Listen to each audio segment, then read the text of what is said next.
So I am going to go ahead and call this meeting to order and bring us to our first item of business, the election of a chairman pro tem. So we'll nominate Jake for Paul. Okay. Second. All right, and so I have a motion and a second. Can I get a vote? All in favor? Thank you. See, look how good he's doing. There's a good little thing to say something. Alrighty. All right. So we do have a quorum, so we'll get this started. Let's see. Yeah. So Scott's not here today. Obviously, so he's normal chairman. So I will be handling those duties. First off, let's look at the minutes. Has everyone had a chance to look at the minutes from the previous meeting? Yes. Does anybody have any questions or concerns with the meetings from the previous meeting? I'll entertain a motion to accept. I'm not going to let the minutes be approved because you hear no one. So that's one motion. Second. It's a second. All in favor? All right, minutes are accepted. There is no unfinished business. The new business is the discussion of the Unified Development Codes. Everybody received their packet for this past week. And I know we got an email from you this week with some changes to it. Right, so I was if you gonna wanna introduce all that. absolutely. I have a whole fun presentation just Perfect. talking about code.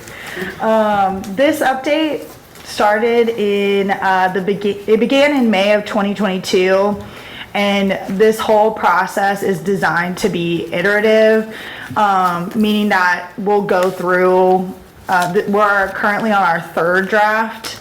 The first draft was just kind of for staff review to look through and kind of say, we're definitely doing away with this. We kind of want to see it move more in this direction before we took it to any sort of meetings or anything like that.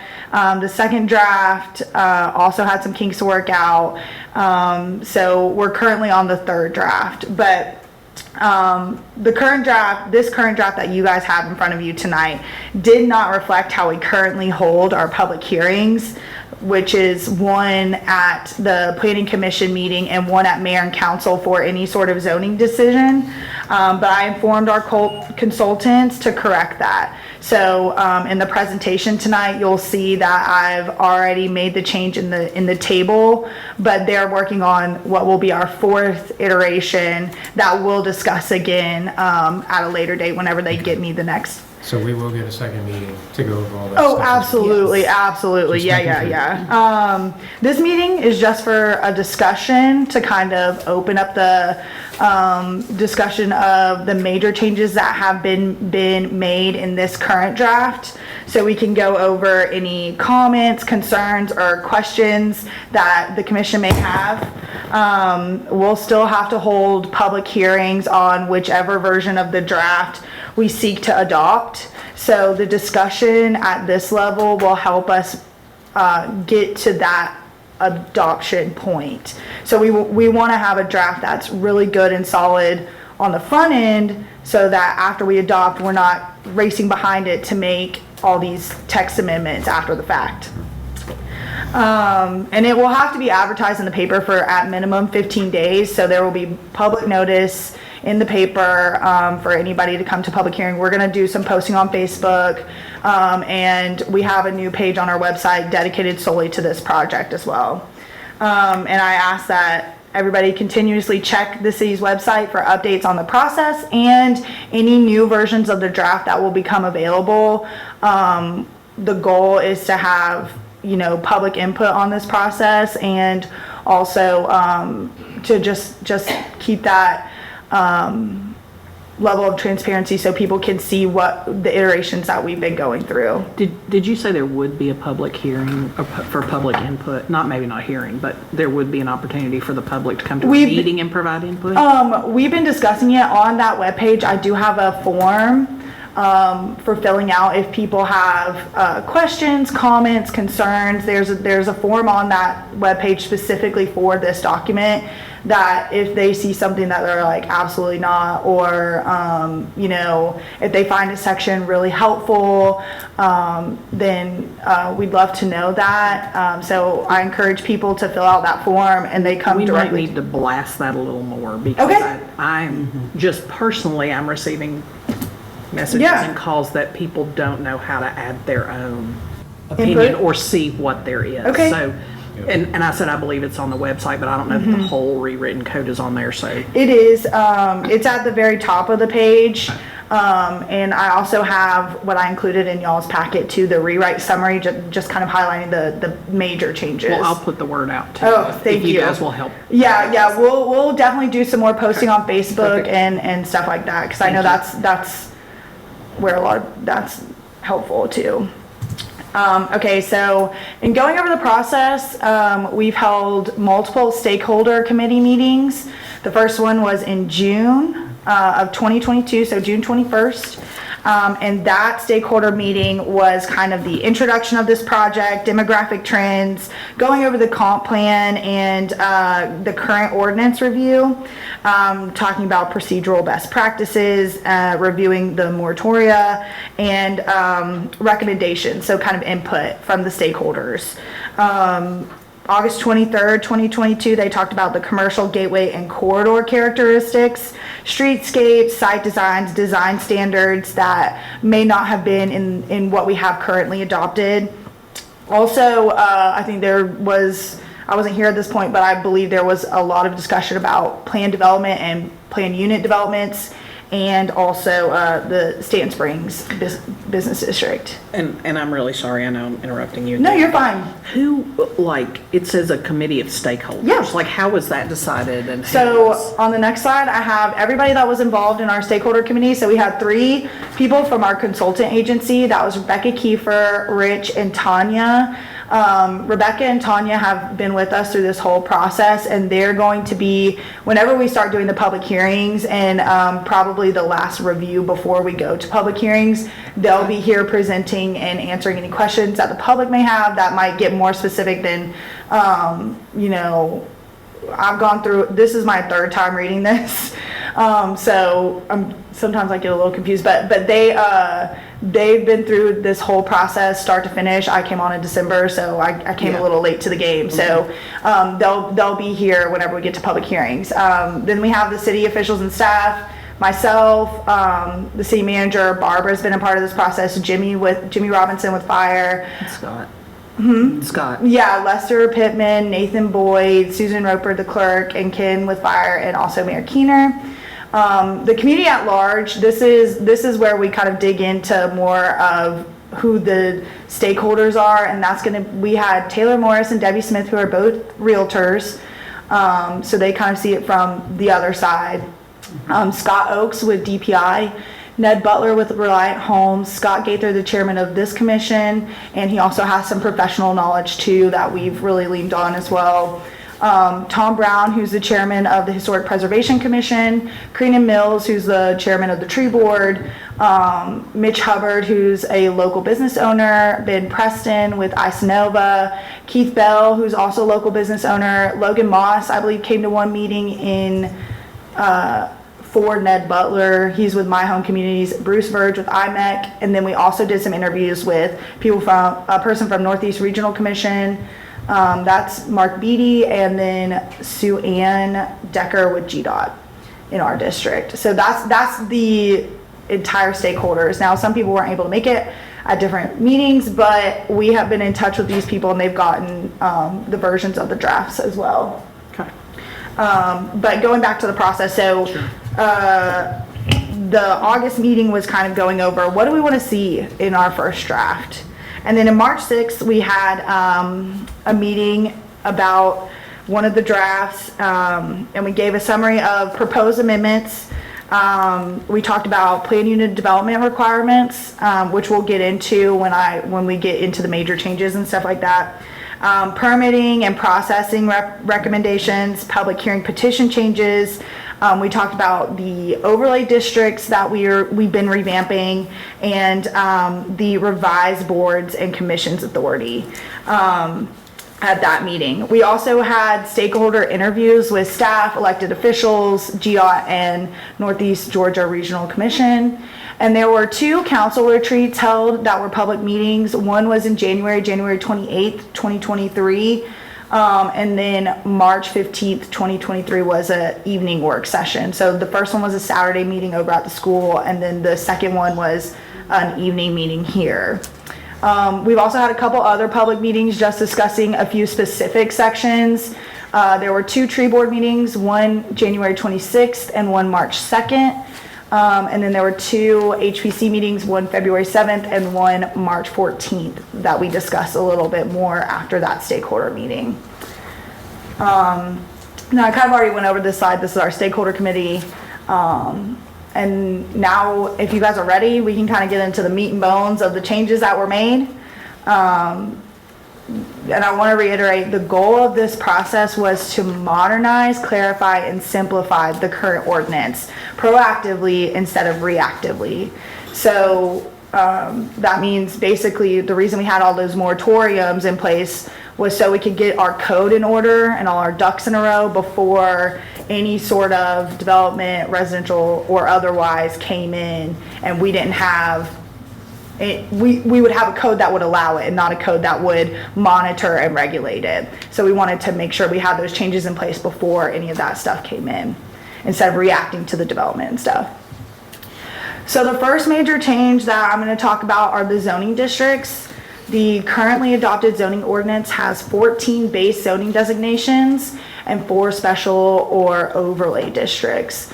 Of those 14 base zoning designations, almost all of the commercial ones, so that's your NC, your GC, your CBD, and I think that's the big 3. I might be missing one, but those 3 had a lot of very, very similar uses and very similar lot standards. So those were consolidated into a business district. So it's just one business district. And then just some language changing of the light industrial district and the heavy industrial district. Instead of I1 and I2, it'll be LI and HI, which is more consistent with other zoning ordinances. And then the residential districts, we took out our HD and just kept R25, R15, and RMD. The ag district will remain the same, and then we also have a conservation district. And we'll get more into the overlay and special districts later. So that's kind of a change, as we're reducing the number of base districts. And if you guys at any point want to stop me and jump in, please feel free. That way you're not holding all your questions in. The next thing that was, I know, a big topic of discussion over the course of the past year or so was the PUD district. And this is one of the special districts that we updated, mainly because PUDs in the past here in Social Circle, I think, have gotten kind of a bad rap. And I think the original thought was to totally get rid of the PUD district, but plan unit developments can be really special if used correctly. In the past year, I think they've only been used for residential uses. So we put in some standards that would basically have an applicant write their own zoning code in order to be a PUD. So the first thing that we have in the draft is that you have to have a minimum of 5 acres to ask for a rezone for PUD. You also have to be mixed use. So in the PUD section, there's a chart that has each use separated out into different, go ahead. Which section is the PUD? The PUD section is, it's gonna be section 5.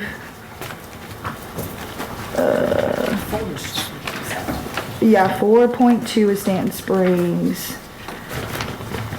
Okay, I'm sorry, it's 4.1, I believe. Yeah. So in the use table, there's major use categories, and you have to pull individual uses from each of those major use categories. So you can pull that you're going to be an institutional use of a hospital with an office, a medical service office. So you have to have 2 from one of these. So if you wanted to do household living and office spaces, then you could do that. Or if you wanted to do household living and restaurants, you could do that. But it has to be two from separate use categories. And then the overall development standards, so we've added, you have to have permitted and prohibited uses within your PUD. You have to have a maximum density set. You have to meet all of those development standards before you can even apply for a PUD. You have to have that within your application. You have to have an overall development plan, an overall master plan, an overall phasing plan before we will even accept it as a complete application. They have to meet all of those requirements. Not only do they have to have those development standards, they'd also have to have 2 characteristics. And those characteristics are, you'd either have to have a new or unique concept or land use. It'd have to be a catalyst project. It'd have to be a target industry. You'd have to have some usable public green space. It'd have to be affordable housing.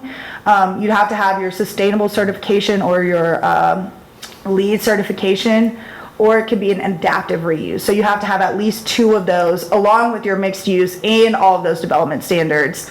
Not to mention, we're gonna require them to have the 26-foot streets and a specific turning radius that's laid out in the design standards specifically for emergency services. So how did the size requirement for the land get decided upon? That was just something that we said, 5 acres was a good size. If you're doing like I'm thinking of the 3-acre development over here off Annie P in North Cherokee, they wouldn't qualify for a PUD even though they're doing a mixed use development. They're doing the office and I guess the only reason I say that is because it's, if we're saying that it's things like 26-foot streets or whatever, I mean, you're talking about something that you're developing for a lot of use coming into it, mixed use. Trying to cram something in a space. It being crowded, it being the congestion that can come from that. yeah. I'm just wondering if there was, what other science or study is behind. Is there any historical data, or is there any other type of research that we have that shows, hey, look, a 5-acre lot minimum is something that is sustainable or reasonable when it comes to developing something that's going to be mixed in that regard, where you're going to have possible living, work, play, all put in one place. Yeah. I mean, that was, I think, as a body, our concern at that down the street was that much going on in that small of a space, right? So I just was curious what the thought behind that was, and if there is any research that we have to show this is a reasonable ask. Originally, they came with 3 acres, and I said that's definitely not gonna work. So I said 5 acres, but if the thought is that we want to go even bigger, I mean, we can do it that way. That's why we're doing this kind of review process on the front end. So if we're looking at, we could go 7 acres, we could go 10 acres. It's just about what threshold we want to set forward. I think for me personally, I'd like to see something that shows, generally speaking, in areas like ours, what land usage is applicable for that situation that functions.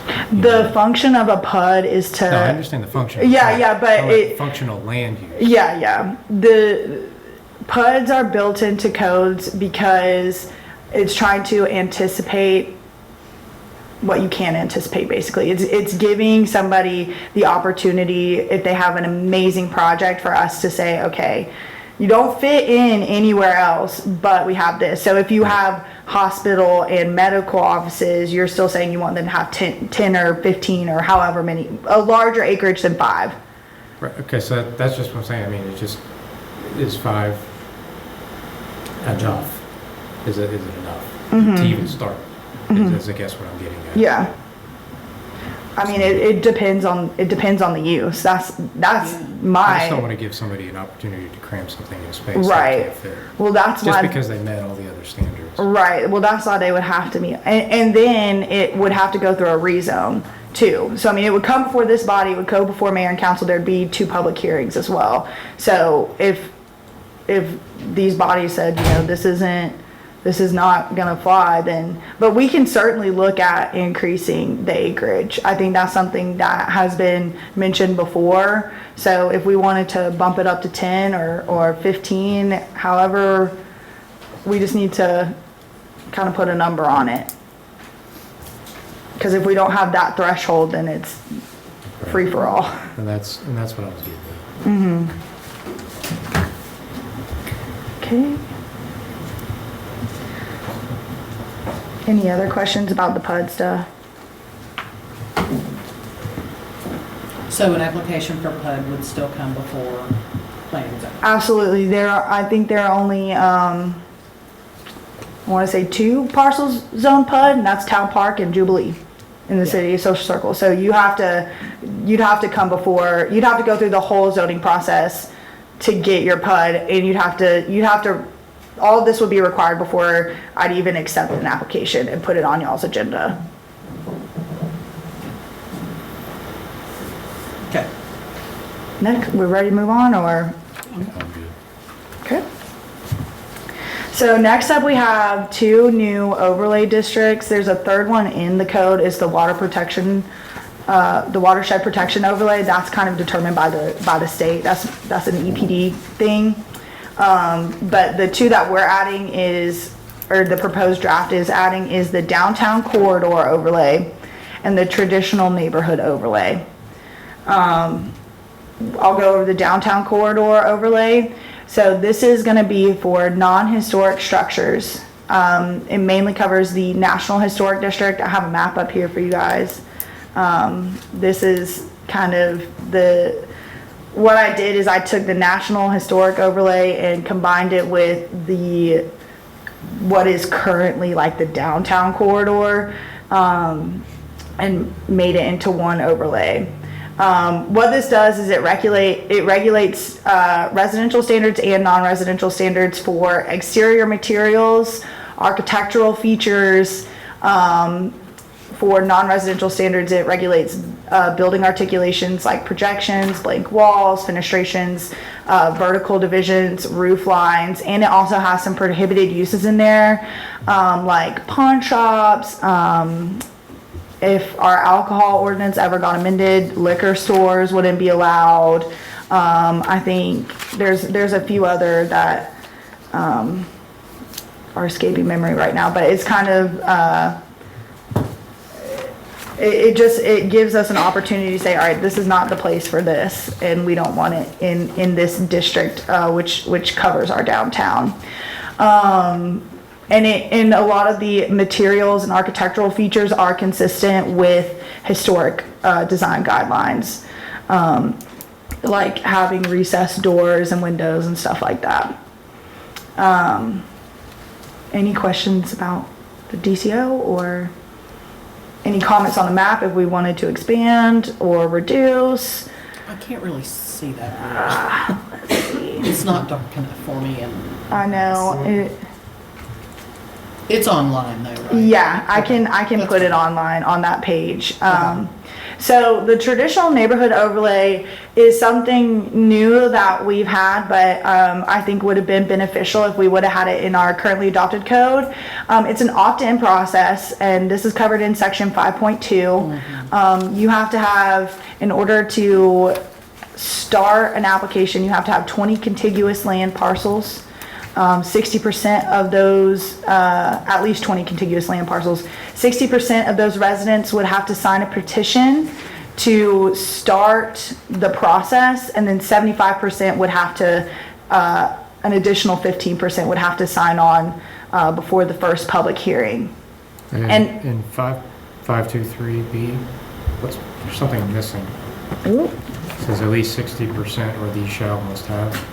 Oh, that What is is going this? to, that's going to be amended. There might be, I was gonna say, is there gonna be a legal review? Yes, there, of course. So that we get rid of any Yeah, yeah, contradictions, we ambiguity, will, or we anything like will. that? Our attorneys have been with us through this process as well, and you get kind of analysis paralysis when you look at these so many Yeah, I times, do. so, but, So that's just gonna be at least 60%. yes, at least 60%, and then, it's basically to create neighborhood-specific guidelines, so a codified covenants, if you will, is the easiest way that I can So explain it. like in partnership with the HOA kind of thing? No, it's I not say, gonna 'cause we be, don't need the HOA can initiate it, Sure. but they have to have those 60% to start the process and 75 by the first, public hearing. Now, a good example of this is the town park development that we just went through, and all of those residents came before us and said, we just want all of these architectural standards to stay the same. So they could have started this process to have the overlay over the entire town park subdivision to instill those architectural guidelines, the minimum of 1,700 square feet, the roof pitch, however they wanted to make the guidelines is how it would have to be followed. And then it would go through the zoning process as well. So it would come before you guys. It would Well, it go doesn't before. say that it will go through the zoning process. It's Any- to the any- satisfaction of mayor and council. No, any overlay district will have, any special or overlay district has to go through the zoning process. And that's a change that was made, that I sent y'all.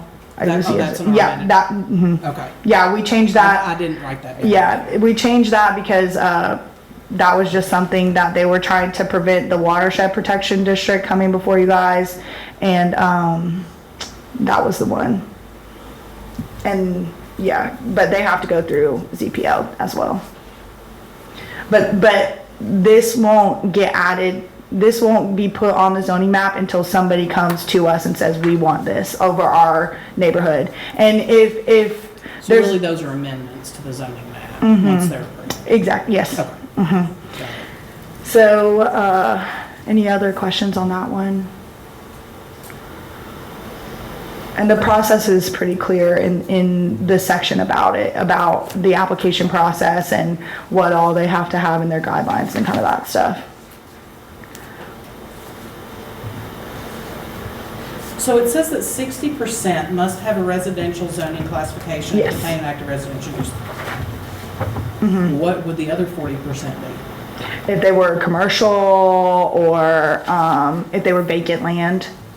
Like if they were zone, let's say a whole neighborhood was zoned R15 and there was 40% that wasn't built out yet, but they wanted these architectural standards to apply to whoever's gonna build on it next. So could you have a PUD that was also a traditional neighborhood overlay that had commercial and a daycare on There's it? potential for it, but the PUD would have to, I mean, if the PUD and the design guidelines, in the traditional neighborhood overlay were the same, the PUD, I mean, it would just be kind of redundant, if that makes sense. Yeah. So I Yeah. guess, I understand what you're saying, is that, say the PUD gets developed, right? And there's the residential that's undeveloped. Mm-hmm, And the residential, but there's people who live in the PUD because it's mixed use. Right. And you have a percentage of the PUD is 60% and the residential is 40%. But the 40% hasn't built out yet, that people in the PUD could come in and say, we want the residential to be this. Is that what I'm understanding you're saying, Helen? no, think so. the base district is gonna be, 60% residential.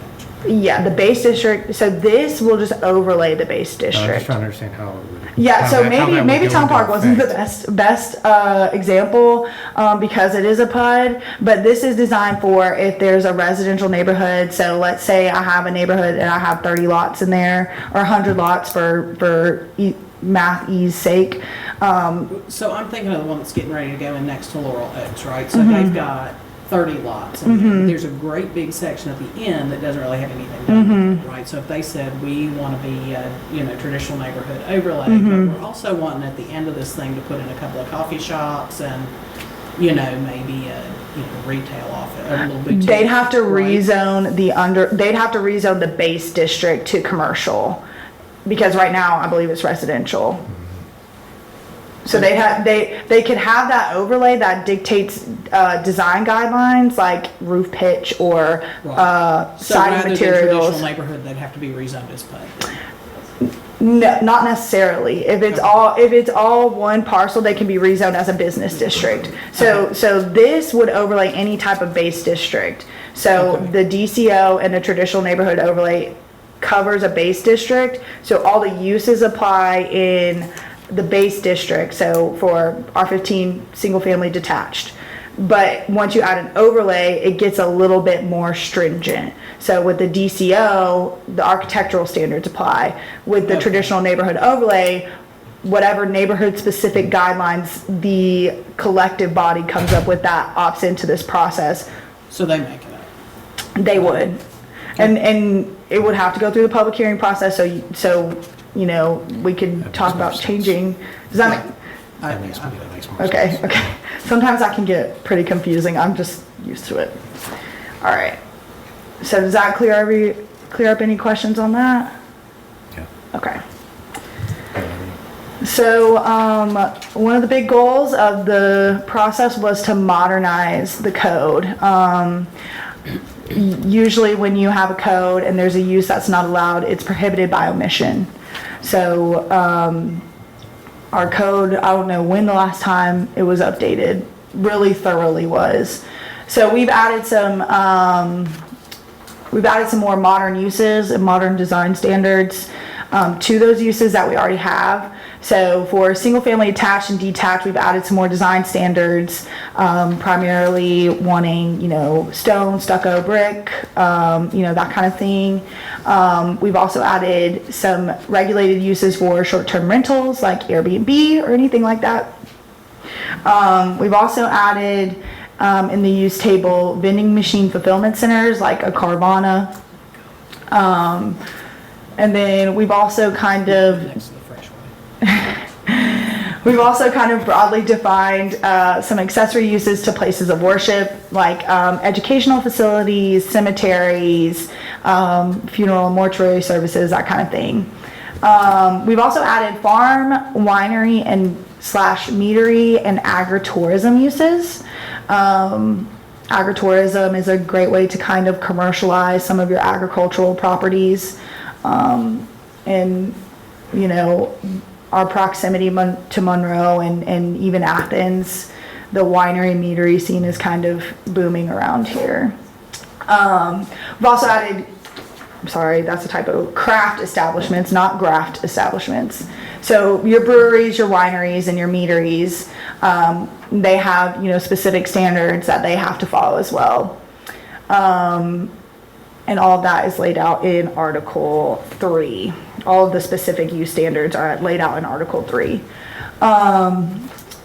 We've also added wireless communications to kind of come into compliance with the FAA. It also prioritizes co-locations instead of standalone towers.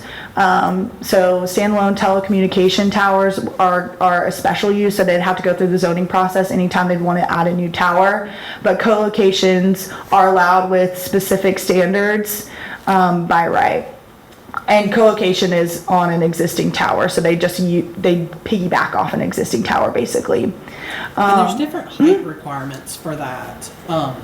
And maybe this is just my ignorance, but I read through that. There seems to be an immense amount of stuff dedicated to the wireless communications in this ordinance. And I was A, wondering if there's any specific reason for that, and B, wondered if you could clarify, like with height requirements, for single user, maximum height is 70 feet, for two users it's 100 feet, and it goes up from there.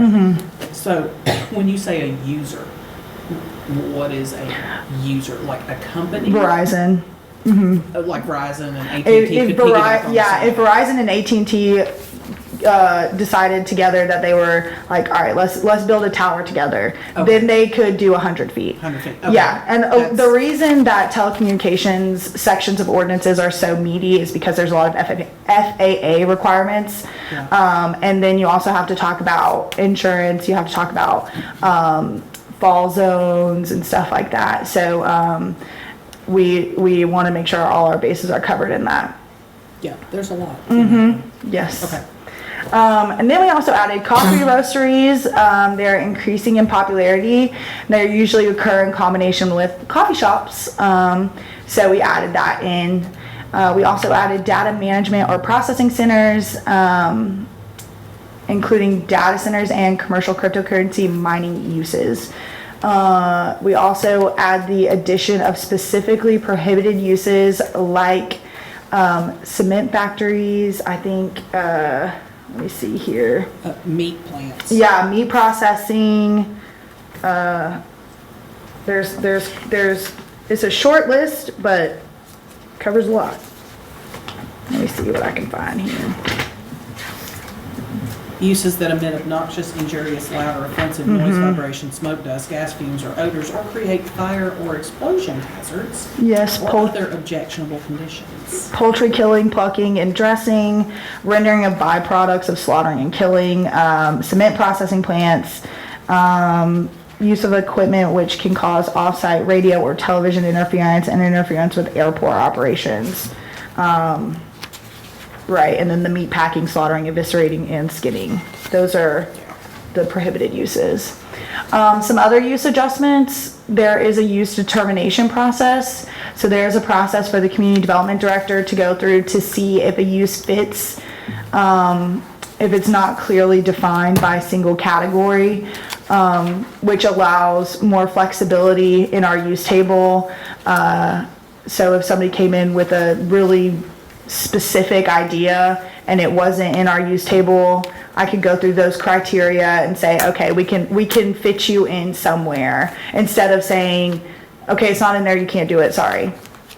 So there's a little bit of flexibility there. And then we're working with the JDA to update the Stanton Springs district to make it consistent with the current draft.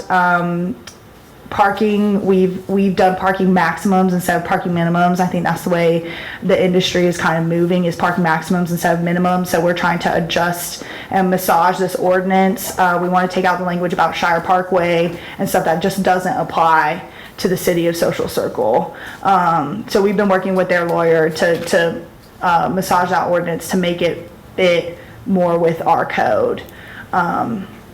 So that's kind of the use modernization.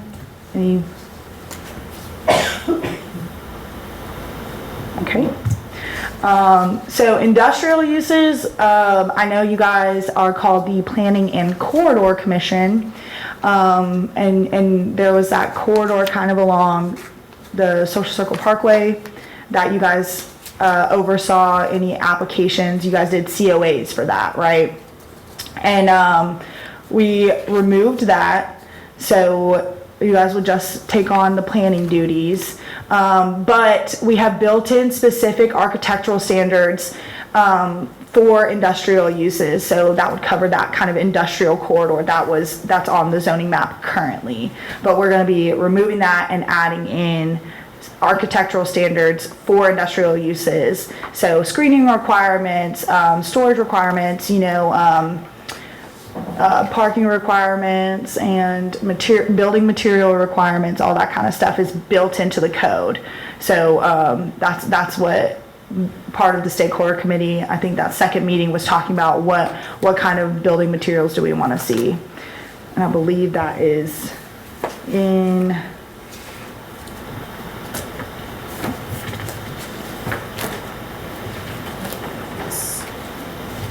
I'm trying to make sure.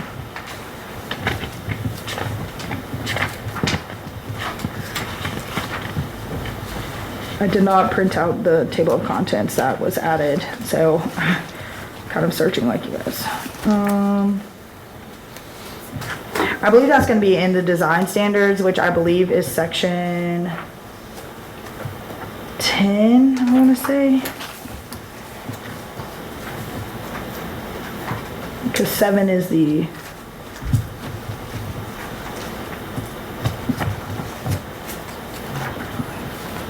But they are built into the code. More depends signs. Okay, so then it's probably 7 is all the environmental stuff. Okay, it's probably 6.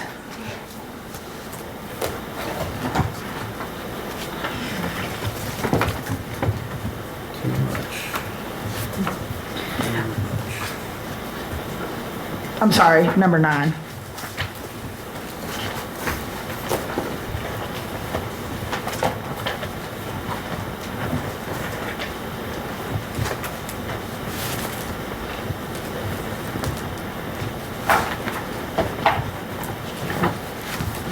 Streets and improvements. Okay, there's driveway connections. 8 site standards. Maybe, hey, we're gonna get there eventually. Go back to Pretty sure 7. it's, pretty sure it's 7. It might be. It talks about. So they're talking about 6 talks about the plating. trees and brick and block walls and opaque and.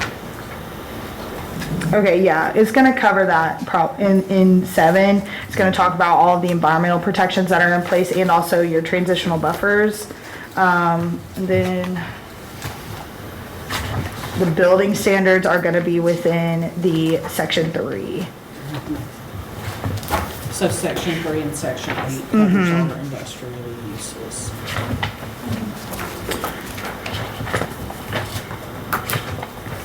It doesn't have its own. No. Okay.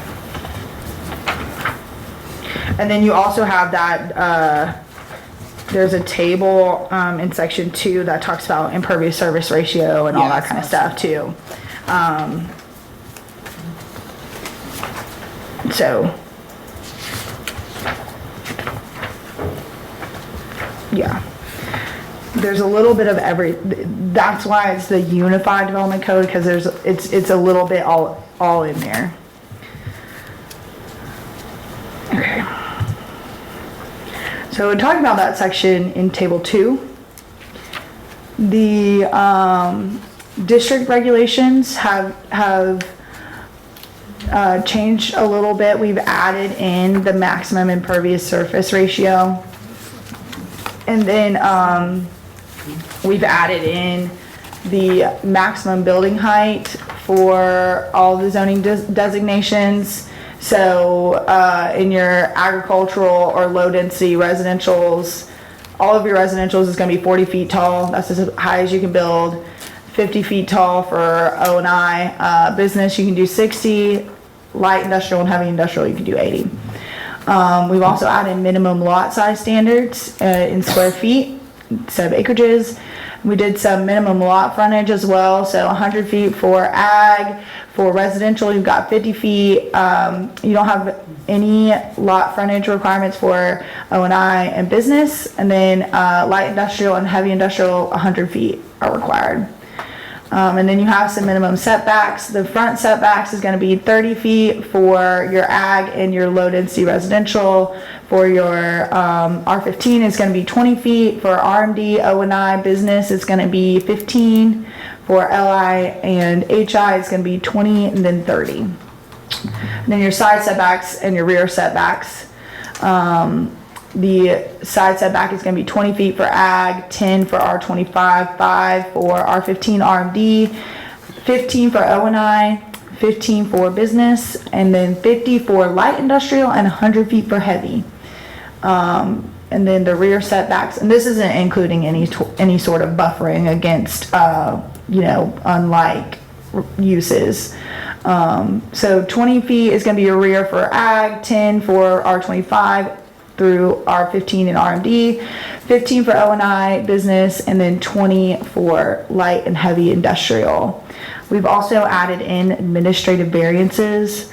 So if somebody came and they wanted, if they had a unique situation where instead of 5 feet on a side setback or 10 feet on a rear setback, they needed 9 feet, then we could approve that administratively instead of them having to go through the whole month-and-a-half process for 1 foot.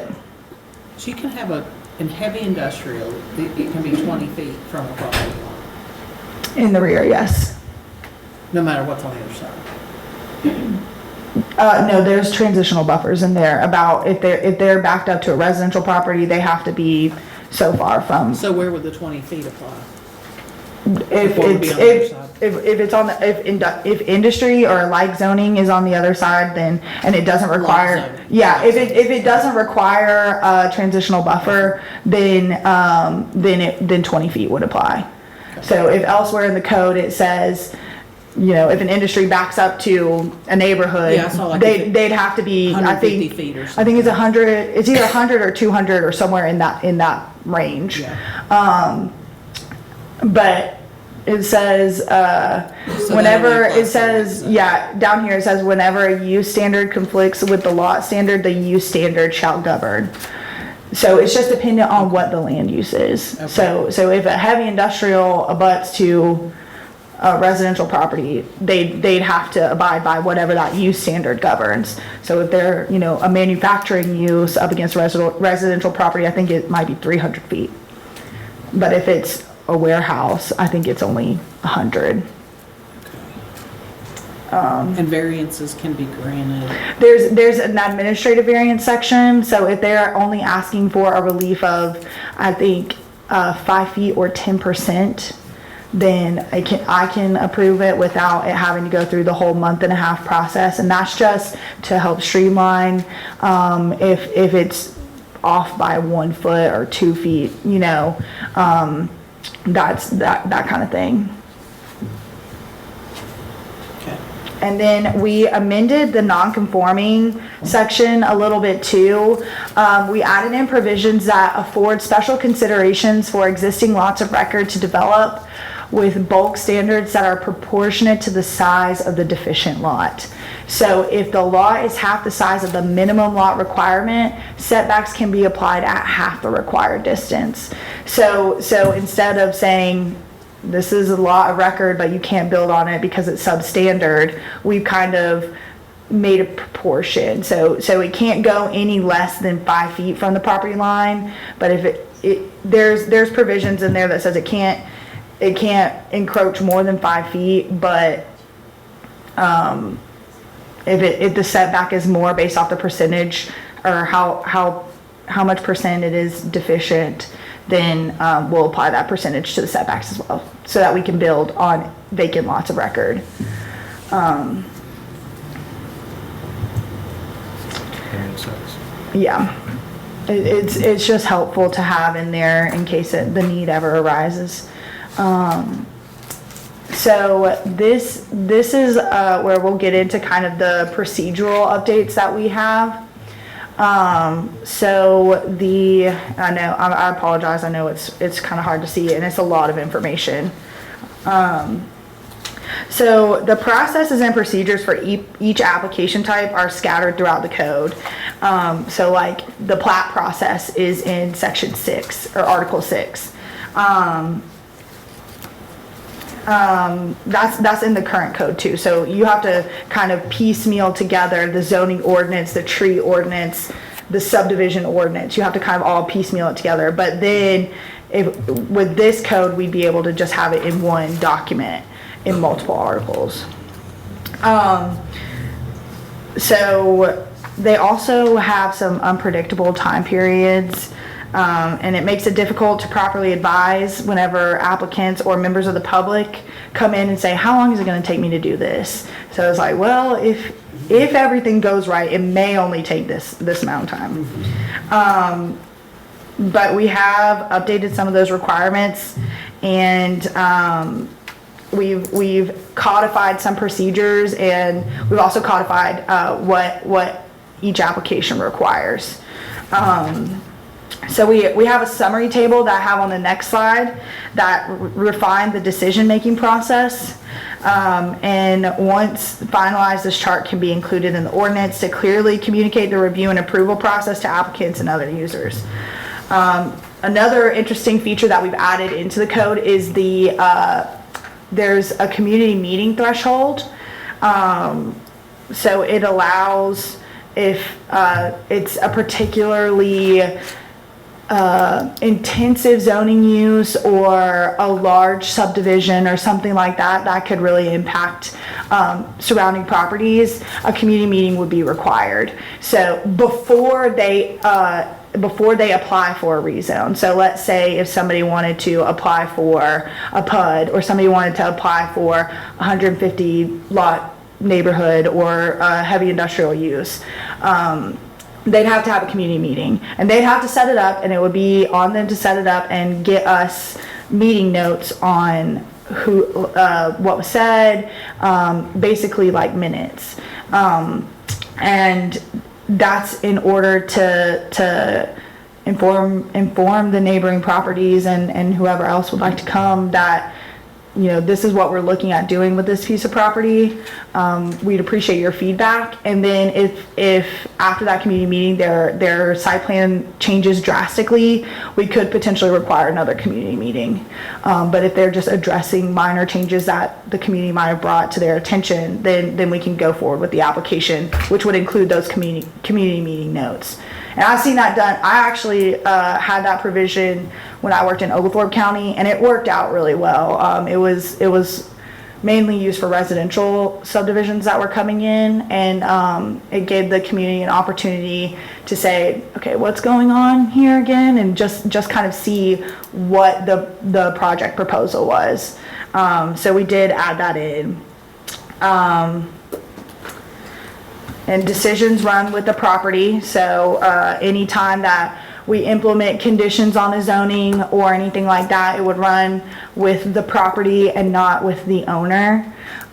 So if we conditioned a subdivision to only have four-sided brick houses, then it would run with that property. No matter who the developer is, it would run with that property.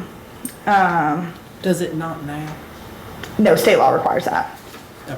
Yeah, we just made sure it's in the code too. Okay.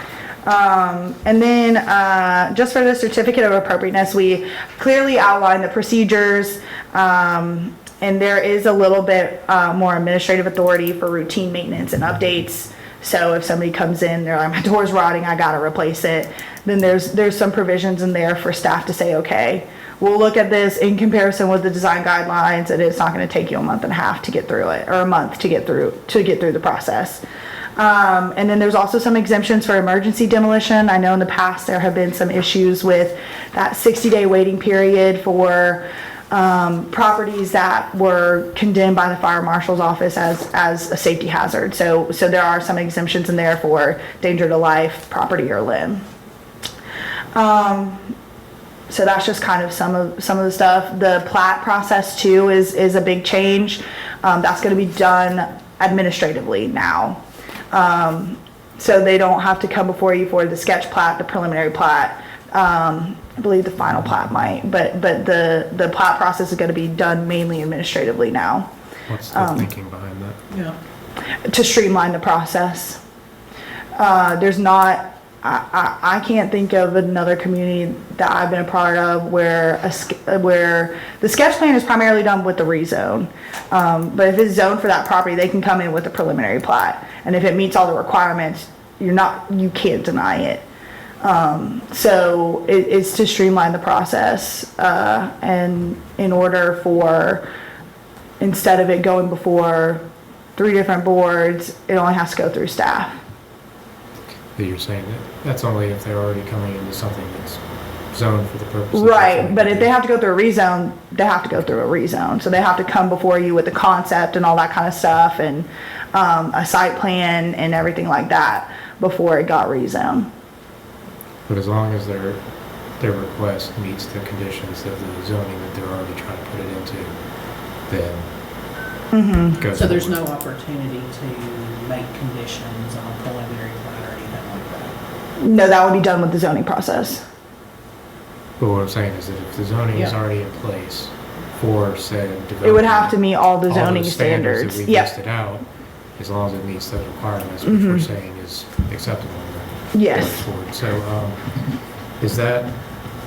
does that still fall under the provision of they have to have the community meeting before they can file that application to? That is not part of the community meeting process. That's more for the zoning items or zoning actions for a special use or for, but we could consider that. I'm just thinking, I mean, it's, even though they meet the zoning requirements for what they're trying to do, that transparency with the community. If we're trying to make somebody do it for zoning, it seems like it might be appropriate to have it for any significant development, regardless of whether it's 100 houses or something else. A large, I mean, like if it's 1 or 2 houses, I don't think that's necessary. But if it's a development that's, you know, a full-on subdivision, why would it hurt? yeah, Well, I mean, I'm gonna go back to the OI, the 3 acres down here in Cherokee, right? Because that initially, she wanted to put 72 lofts in that, right? So, because it was already zoned office industrial, or mixed use or whatever, I can't recall, it was OI. it is. That wouldn't have had to gone before zoning, and the question wouldn't have been asked, how many are you really gonna put here? But We because- wouldn't have seen that. Because of the density requirements within the OI district it would have come before planning commission and mayor and council because she had the special use. She had to get a special use. So that would have triggered the zoning process. But in the current code, there's also that density stipulation about five units per acre. So she would have only been able to do 15 on the 3 acres. Who grants those variances if they don't have to come before planning and zoning? There are some prohibited variances, so, And it may all be in there because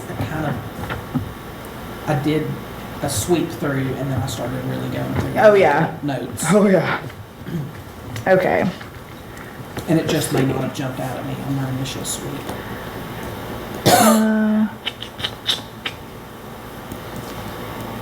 so there's specific criteria, okay. We'll get real into it.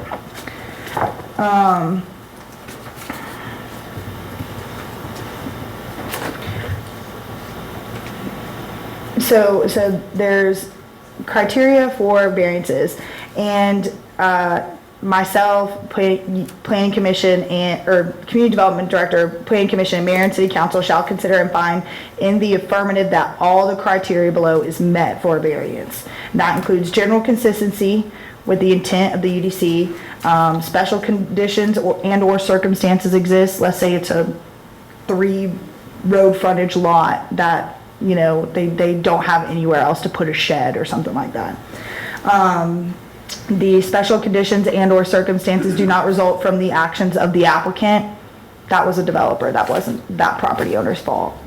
The special conditions and/or circumstances are not purely financial in nature, so as to allow the applicant to use land, building, or structures involved more profitably or to save money. There's also the literal interpretation of the provisions of the regulations would deprive the applicant of rights commonly enjoyed by other properties in the same zoning district. The minimum variance, the variance, if granted, is the minimum variance necessary to make possible the reasonable use of land, buildings, or structures, and the variance would not confer on the applicant any special privilege that is denied by this ordinance to other lands. So it has to meet all of those criteria before you can grant a variance. And just, I guess specifically speaking to the example that she was using, so, you know, if they came in there and they said, we want to put X number of units, that's way out of line with the density requirements. Yes. Because of that, in the request of it being some sort of special use on that, it would still come to us for review in that regard? Yes. I'm trying to find exactly where it talks about, there's variances that are not allowed, and I know lot size is one that you can't have. It's somewhere there's, I think it might be in 14. Nope. I don't know that they're, that's bonds and sureties.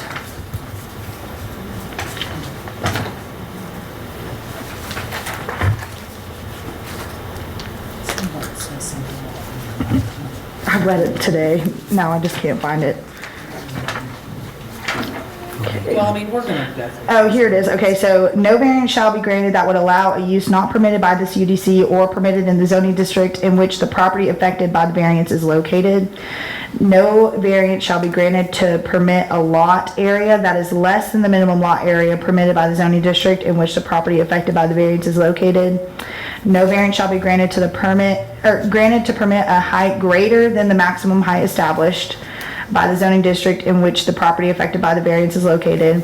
And no variance shall be granted to any condition of approval that has been set upon a property by another review process. And what's the section number on that? That is 13.8.6. Oh, okay. So those are the 4 variances that are not allowed.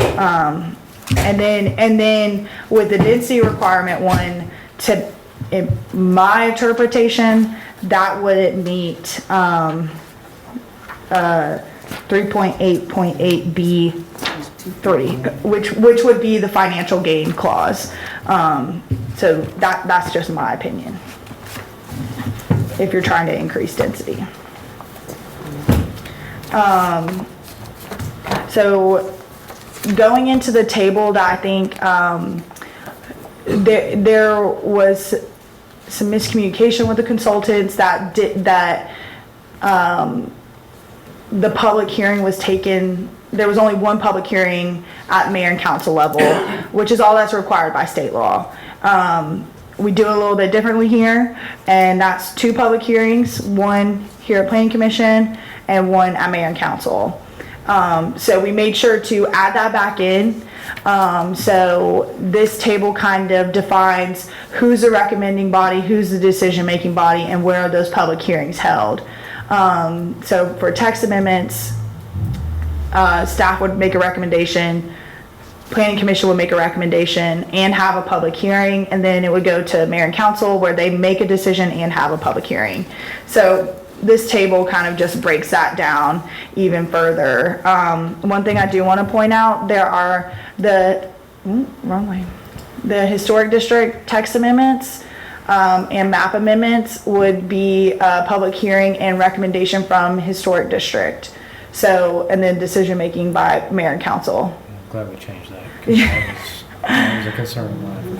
And then the tree ordinance amendments would be, any tree ordinance amendments on the text would be recommended and public hearing at tree board, and then decision making at mayor and council.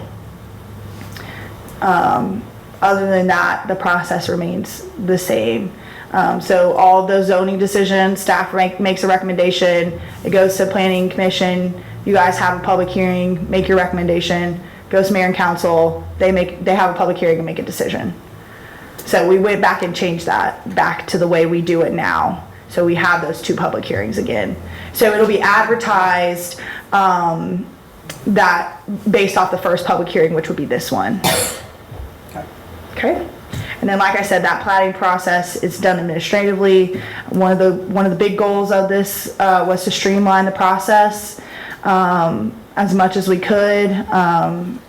So not only is that you guys giving up some of the responsibilities that y'all have now, it's mayor and council giving up some responsibilities that they have as well, and trusting in staff to administratively approve those plats. So that's the big change on that. It also kind of goes into more detail about like minor subdivisions and recombination. So you were talking about 1 or 2 houses. If I have 10 acres and I want to give my brother 5, then that's an easy process. Yeah, that's kind of what I was getting at, is that, 1 house or 2 houses or, something reasonable. I could understand it, but yeah, something that it's a little more grand in scale. I think there needs to be. At least a community meeting. Yeah, I mean, I think that's important for everybody as a whole, to make sure that they understand what's coming in around them, that the people that are bringing it in understand what the people around them are expecting of them. Right. To help that continuity in the community, and that there isn't some bad blood that's going to be. Just public Yeah, I perception. mean, it's Yeah. the transparency aspect, right? So, which is why, making sure those public hearings and things happen on those other things, I think is important for that transparency aspect. So, community meeting, although not needed to come to us, is important, I think, for the community Just- as a whole. Yeah, okay. So- I have that in my notes to bring up as well. And then, this is amendments to the tree preservation and landscaping stuff. I've been speaking with the tree board, and we've kind of gone through, the tree ordinance specifically. They have a little bit more industry knowledge on that kind of stuff. One big thing, we're including a fee in lieu of recompense provision, so we'll have like a tree bank. So if they can't, for whatever reason, meet the replanting threshold or anything like that, then they'd have to pay into a tree bank. So we could use that money to replant elsewhere. Another thing that is pretty big is that we're putting a lot of emphasis on preserving trees. You get a lot of bonuses the more trees you preserve. So if you can preserve trees, that's how we want it. So what does that bank look like as far as the money, the funds go in and then the funds go back out to get those trees replanted? I mean, what does that look like? I mean, is it, hey, they've paid into this, we're going to immediately turn around and make a plan to put something else somewhere, or is it just going to sit there and then end up I think going elsewhere? I think that is a great question. There are other communities that have done tree banks, and I'll just have to look into it, but it could potentially be where it gets saved up and we revamp a park, or buy some trees, replace some trees. But I would have to actually get back to you on that, because my biggest concern is what actually happens with that money. Yeah, is it gonna actually sit there? go towards Yeah. what it's supposed to? And, is it gonna get reallocated. We call it, we're going to reinvest it in these trees in this park, and Mm-hmm. instead you get 10 workbenches or 10 benches and a sidewalk instead of 5 trees. or Yeah. something, I mean, it's just, We get saplings and stuff. Yeah. I mean, I'm just, you have nothing in size that's going to amount to anything, or it's going to die or whatever. I think I'd have to do some more digging into the current draft, but I think that would be something discussed with the tree board, I believe, Yeah, or the city arborist. There's some provisions in there about city arborists, and You have an arborist? we contract out with an arborist that does some reports for us every now and again on dead or dying trees and stuff like that. So we contract it out right now. How often do they come and do things? They just did some stuff with the Pinnacle Bank stuff, because those crepe myrtles were dead on the inside. So we had an arborist come out and do a report on that, stating that they were dead on the inside, so we needed to cut them down. So it's just case by case? It's case by case. I mean, if you can look at a tree and There's an issue? there's an issue, then you might not need the arborist report, but sometimes it's just helpful to have too. But the tree board and I have been discussing a lot of this stuff. And then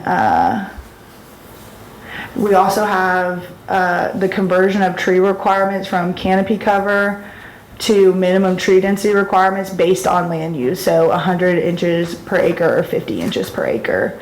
And then we have a lot of emphasis on specimen trees and the preservation of them. So you get even bigger bonuses for specimen trees. And we basically took the species list from the current tree ordinance and just smacked it right into the UDC. So that's kind of the tree stuff. And then we also have some maintenance and planning standards. So like for common developments, there has to be an HOA or like a commercial version of that to maintain the common ground and maintain the landscaping for that. Parking regulations have been modernized to transition to vehicle parking maximums as opposed to vehicle parking minimums. And then we also have the addition of requirements for bicycle parking as well. Any thought to golf cart parking? That, I don't know how that question has not gotten asked yet. I mean, because Social Circle, myself included, loves golf carts. Yes, the sign I see every day when I drive in, the little golf cart sign. And that's pretty much the big changes. There is some language in there about EV readiness, which talks about if you're putting in a new parking lot with over 30 parking spaces, laying the conduit, so in case anybody ever wanted to come back and add in electric parking spots, they wouldn't have to dig up the whole parking, but I think we're gonna do away with that. Okay, because I was reading through that section. Yeah. I do have a question, well, probably several, but like, is our infrastructure in town set up to accommodate multiple sites with EV charging? You know, that seems to be one of the hottest things about EVs, is that, you know, the grid can't take it, you know, when Yeah. it's 95 degrees and 95% relative humidity here, Yeah. and everybody suddenly stays home and cranks Blast their their air air. and plugs in their EVs. Are we just gonna blow everything? Right.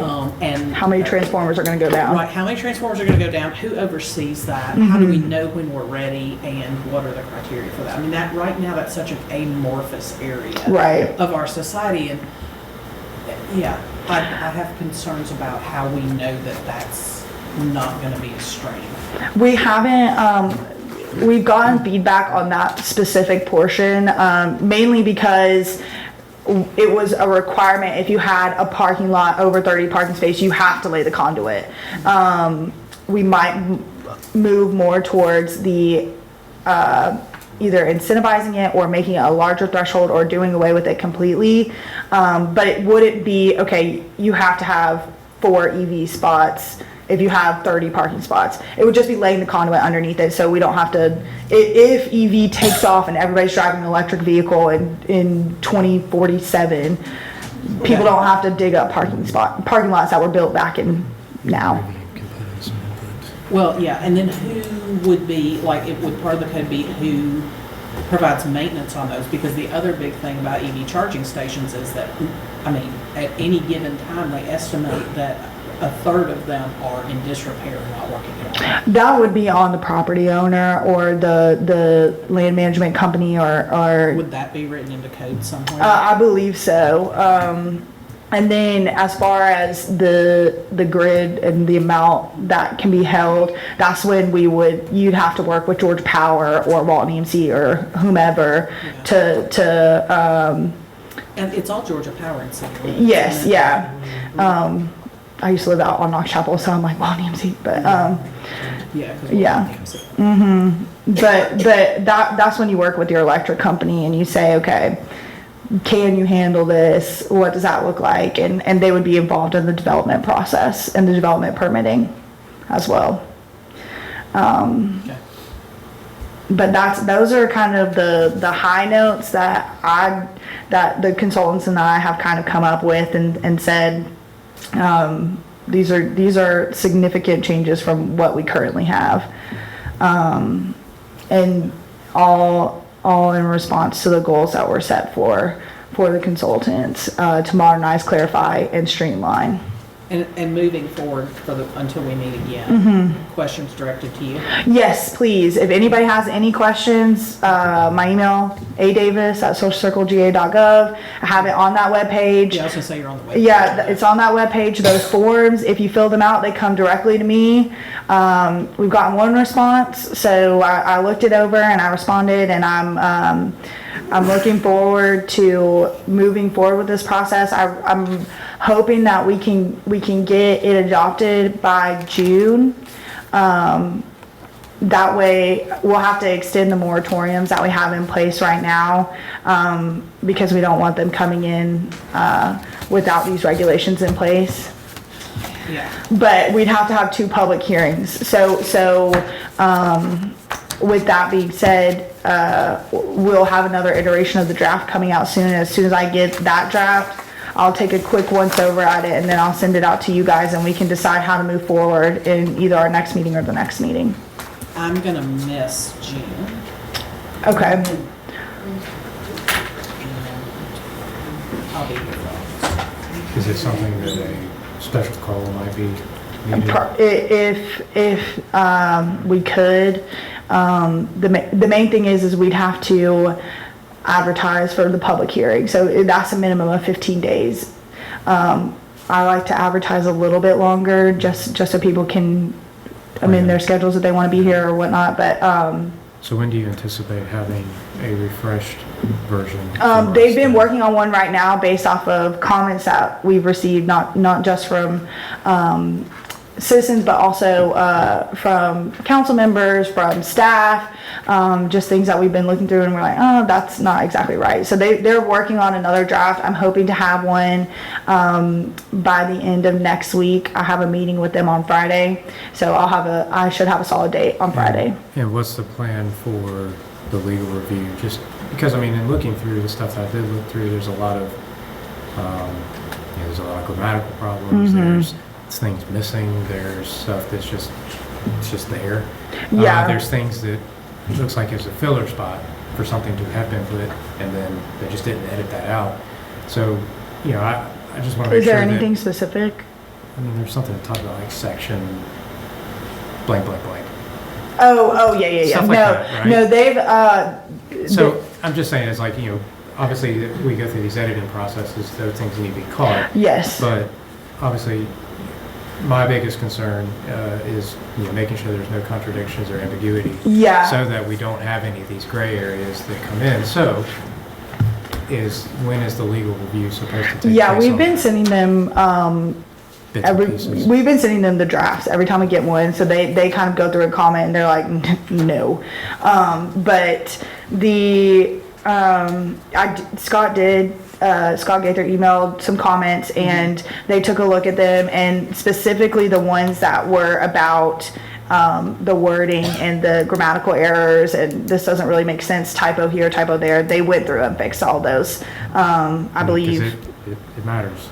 Oh, absolutely. Yeah, absolutely. So, and it's good that we're catching them through this process and we don't adopt it and we're like, dang it, we missed a typo. So we got to do a text amendment. It's going to be a 2-month-long process. Okay. But we're trying to be diligent about those, but sometimes it gets a little Well, I difficult. mean, it's 300 and something pages, so Yeah. it takes time. Yes. Well, I mean, obviously, I appreciate your presentation, but does anybody have any questions for Ashley that didn't come up? I have just a couple super quick ones. So there's a lot of potential uses that are potentially, fall in these different designations as far as businesses. Okay.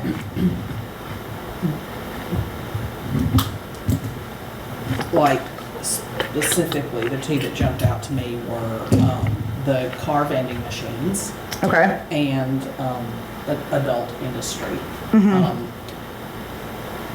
So I'm assuming that if at any point we wanted to disallow within city limits either one of those, that we could still go through that process. Like right now, they're not strictly prohibited. Right. But I did notice that the adult industry was allowed in industrial areas. Like specifically heavy industrial areas. Yes. I'm assuming that's like truck stop type. Yes. They And have. I'm sorry, I mean, not to put too fine a point on it, but, I'm kind of hoping that we don't have anything so heavy in social circle that we feel like we need to put an adult entertainment venue in. Right. And go through that process. I know. And car vending machines, I'm also kind of hoping that within our city limits, Not our target. that's not really our target. Those aren't targets for Yeah. us, right? I think it's just in case the need does arise. If Carvana came out here and said, we want to be here. Hold on, I'm trying to find exactly where that's at in the use Yeah, it's table. one of these charts. Yeah, it's in the use table, so I'm just trying to make sure I have. Sexually 3.7. oriented business Yeah. on page 15. 3.7, 25. It's on that chart. Wow. I mean, I feel like vape shops seem to be popping up everywhere. Well, we did discuss that, and I told the consultants that's not something that we're looking to have, so we can take that out as a use. I mean, there do seem to be, But I think I understand you wanted to cover everything. but- Right. But I think, I think I read in there somewhere about the feet between property lines. Yeah. Like, I mean, I definitely think Yeah, that 500 is, feet property line to property line. is 5,000. Oh, is that what it said?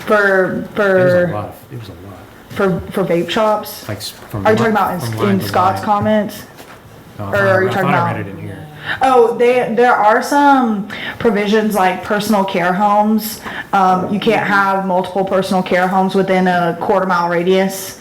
Yeah, I was gonna say, I was reading stuff in here about space between Yeah. types of structures. So that you don't I have think just- it's the so you same don't have with them just those. lined up on a street somewhere. Yeah, we're not gonna have a So you strip don't mall, need strip that. clubs, so that's not gonna happen. That's good.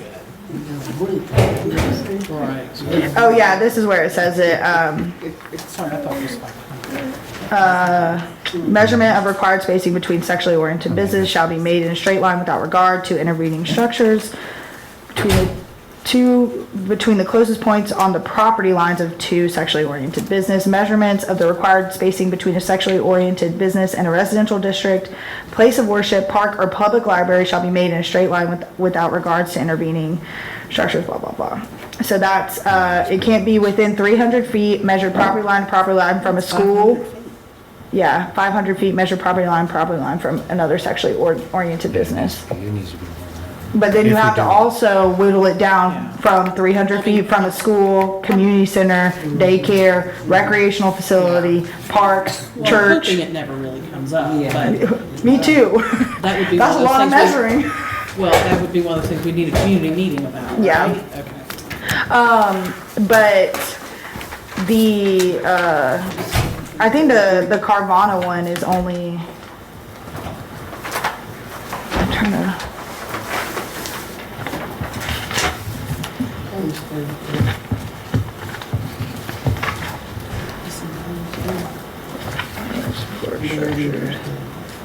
See, Vehicle sales. did you find it? Retail sales. oh, I was on Oh, the, I found the design standards. It's 3.4 is about all industrial uses. Okay. Yeah, there it is. right there. 3.3. You see, next, keep on going. So, Keep on going. You'll see it. Which one is it? 3.1 now, Miss Glenda? It's 3.314, and just keep going from there. Do you have, what's the page number on the bottom? 37 of 299. Oh, there we go. Okay. Yeah, keep on going. there's all kinds of And we did everything. design standards, okay. Yes. The first thing they got to, start to read. This is in the front. But that is something that, I did email about the vape shop and the smoking lounges. I emailed the consultants today and I said, we're not interested in that kind of business here, so you can just take that out.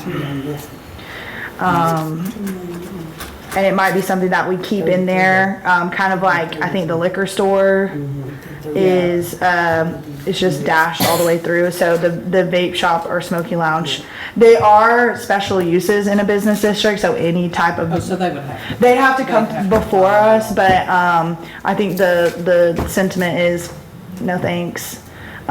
So it'll just be dashed through. But, yeah, if you guys dig in a little deeper and have any other questions, please feel free to contact me. If people come to you, if some of the citizens come to you asking you questions, feel free to point them in my direction. Yeah, I'm happy to answer any questions that I'm able to, or if I'm not able to, go to the consultants and talk it through with them.